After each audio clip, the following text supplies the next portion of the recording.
അതിഗംഭീര കളക്ഷനാണ് വാഴ 2 നേടുന്നത്. ഒരുപക്ഷെ അതിന്റെ ഒരു ടീം പ്രതീക്ഷ കാണത്തില്ല, വാഴ ടീം പ്രതീക്ഷ കാണത്തില്ല ഇങ്ങനൊരു റെക്കോർഡ് കളക്ഷനിലേക്ക് പോകുമെന്ന്. തിയേറ്ററുകാരും പ്രതീക്ഷ കാണത്തില്ല, ജനങ്ങളും പ്രതീക്ഷിച്ചിട്ടില്ല. കാരണം വാഴ 1 അത്യാവശ്യം നല്ല കളക്ഷൻ നേടിയെങ്കിലും ഇത് നമ്പർ 1ലേക്ക് കുതിക്കുമെന്നുള്ളതാണ്. എന്തായാലും ഒരു കാര്യം ഉറപ്പാണ്, കേരളത്തിലും വേൾഡ് വൈഡ് ആയിട്ടുള്ള ഇന്ന് വരെയുള്ള 13 ദിവസ കളക്ഷൻ അനുസരിച്ച് ഏകദേശം 185 കോടി രൂപയോളം നേടിയിട്ടുണ്ട്.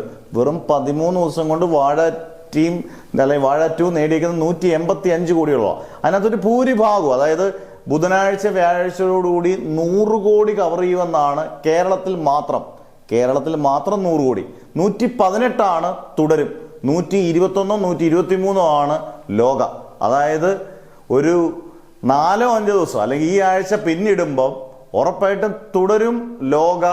കേരളത്തിലെ കളക്ഷൻ വേൾഡ് വൈഡ് കളക്ഷൻ വെട്ടാൻ പാടായിരിക്കാം, പക്ഷേ കേരളത്തിലെ കളക്ഷൻ വെട്ടുമെന്നുള്ളത് ഏകദേശം ഉറപ്പാണ്. വാഴ 2 വലിയ അതിശയോക്തിയൊന്നുമല്ല. ഇനി നാളെ വിഷു ചിത്രങ്ങൾ വരുന്നുണ്ട്, പള്ളിച്ചട്ടമ്പിയും അതുപോലെ കുഞ്ചാക്കോവൻ ചിത്രങ്ങളൊക്കെ വരുന്നുണ്ട്. ഈ ചിത്രങ്ങളൊക്കെ അതിഗംഭീരമായി പോയാൽ മാത്രമേ ഉള്ളൂ, ചെറുതായിട്ട്, പക്ഷെ ബാധിക്കാൻ ചാൻസ് ഇല്ല. കാരണം അതുപോലെ ആൾക്കാർക്കിടയിൽ ഭയങ്കര ഹൈപ്പ് സൃഷ്ടിച്ചിട്ടുണ്ട് വാഴ 2. അതുപോലെ കളക്ഷനുണ്ട്. 242 243 ക്രോസ് ചെയ്യണം. തുടരും ക്രോസ് ചെയ്യാനുള്ള ചാൻസ് ഉണ്ട്, ഇപ്പോഴത്തെ സാഹചര്യത്തിലുണ്ട്. വേൾഡ് വൈഡ് ലോക ക്രോസ് ചെയ്യാൻ ഇച്ചിരി കൂടെ പാടായിരിക്കും. 304 303 വേണം. കാരണം ഈ വിഷുപ്പടങ്ങൾ കഴിഞ്ഞാലും പിന്നെ പേട്രിയോട്ട് മെയ് 1 വരുമ്പോഴത്തേന് എന്തായാലും കുറച്ചൊക്കെ വ്യത്യാസങ്ങൾ വരും.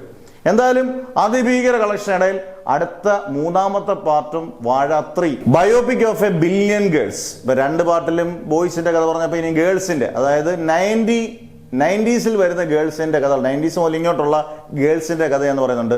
എന്തായാലും ഒരു ഏറ്റവും വലിയ പ്രത്യേകത അല്ലെങ്കിൽ ഏറ്റവും വലിയൊരു റെക്കോർഡ്, വിപിൻ ദാസ് എന്ന് പറയുന്ന ഒരു റൈറ്ററിന്റെയും പ്രൊഡ്യൂസറിന്റെയും റെക്കോർഡ് ഈ 3 പാർട്ടും. സാധാരണ ഫ്രാഞ്ചൈസി, ഇപ്പൊ ഏത് ഫ്രാഞ്ചൈസി എടുത്താലും എനിക്കൊന്ന് ഇന്ത്യൻ സിനിമയിൽ ഒരേ ഡയറക്ടർ ആയിരിക്കും, പക്ഷെ ഇത് 3 വ്യത്യസ്ത ഡയറക്ടേഴ്സാണ്. ഇതിനകത്തൊരു പുത്തൻ ഡയറക്ടറാണ്, വിശ്വൻ ശ്രീജിത്താണ്.